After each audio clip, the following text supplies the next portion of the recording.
দুনিয়ার ইতিহাসে এমন কিছু ঘটনা আছে যা শুনলে হৃদয় কেঁপে ওঠে আর চোখ ভিজে যায় অশ্রুতে। আজ আমরা শুনব অলিকুল শিরোমণি হজরত আব্দুল কাদের জিলানী রাহমাতুল্লাহি আলাইহি এর এক বিস্ময়কর কারামতের ঘটনা, যেখানে ১২ বছর আগে সমুদ্রে হারিয়ে যাওয়া এক ছেলে ফিরে এসেছিল তার মায়ের কোলে। ভিডিওটি শেষ পর্যন্ত দেখবেন, কারণ শেষ অংশটি আপনাকে নাড়া দেবেই। একদিন হজরত আব্দুল কাদের জিলানী রাহমাতুল্লাহি আলাইহি সমুদ্রকূল ধরে যাচ্ছিলেন এক ভক্তের বাড়ির উদ্দেশ্যে। হঠাৎ তার চোখে পড়ল, সমুদ্রের ধারে বসে এক বৃদ্ধা নারী অঝরে কাঁদছেন। বুক ভরা হাহাকার, চোখে অফুরন্ত বেদনা। হজরত জিলানী থামলেন, মমতার কণ্ঠে জিজ্ঞেস করলেন, বুড়ি মা, কি হয়েছে আপনার? কোন দুঃখে এভাবে একা বসে কাঁদছেন? বুড়ি ধীরে মাথা তুলে বললেন, বাবা, এই প্রশ্নের উত্তর আমি ১২ বছর ধরে অনেককে দিয়েছি, কিন্তু কোনো লাভ হয়নি, তাই আর বলতে চাই না।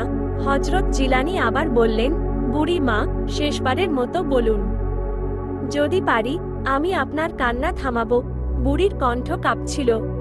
বাবা, ১২ বছর আগে আমার একমাত্র ছেলে বিয়ে করে বধূ আর বরযাত্রী নিয়ে বাড়ি ফিরছিল। পথে এই সমুদ্রে ঝড় উঠল, সবাই সমুদ্রে তলিয়ে গেল। এই ছেলে ছাড়া আমার আর কেউ নেই, তাই যখনই ওর কথা মনে পড়ে এখানে এসে কাঁদি, এতে অন্তত মনটা হালকা হয়। এই কথা শুনে হজরত আব্দুল কাদের জিলানী রাহমাতুল্লাহি আলাইহি এর হৃদয় গলে গেল। তিনি আল্লাহর দরবারে হাত তুলে বললেন, হে প্রভু, এই বুড়ি মায়ের কষ্ট আমি সহ্য করতে পারছি না। তুমি তার ছেলেকে, বধূসহ সকল বরযাত্রীকে ফিরিয়ে দাও।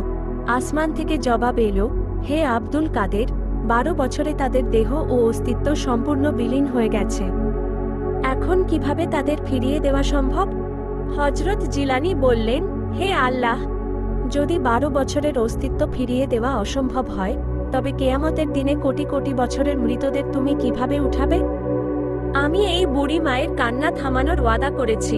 কিছুক্ষণ নীরবতা। এরপর আল্লাহ তাআলা তার প্রিয় বন্ধুর আবেদন কবুল করলেন। হজরত জিলানী বুড়িকে বললেন, বুড়ি মা, আপনি সমুদ্রের দিকে তাকিয়ে আপনার ছেলের নাম ধরে ডাকুন। বুড়ি কাঁদতে কাঁদতে বললেন, ওহে আমার পুত্র, ১২ বছর ধরে তোর জন্য আমি এখানে কাঁদছি। সমুদ্রের বুক চিরে মায়ের কোলে ফিরে আয়। আমি তোকে বুকে নিয়ে মনের জ্বালা মেটাবো। কিছুক্ষণের মধ্যেই সমুদ্রের বুক কেঁপে উঠল।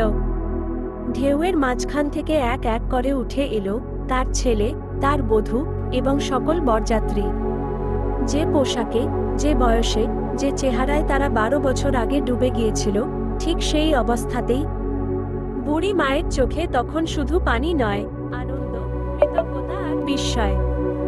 এই ঘটনা আমাদের শেখায়, আল্লাহর ওলিদের দোয়া কখনো বিফল হয় না, আর একজন মায়ের কান্না আল্লাহর আরশ পর্যন্ত পৌঁছে যায়।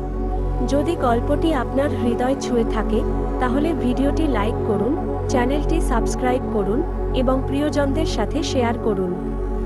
আল্লাহ আমাদের সবাইকে সঠিক পথে চলার তৌফিক দান করুন। আমিন।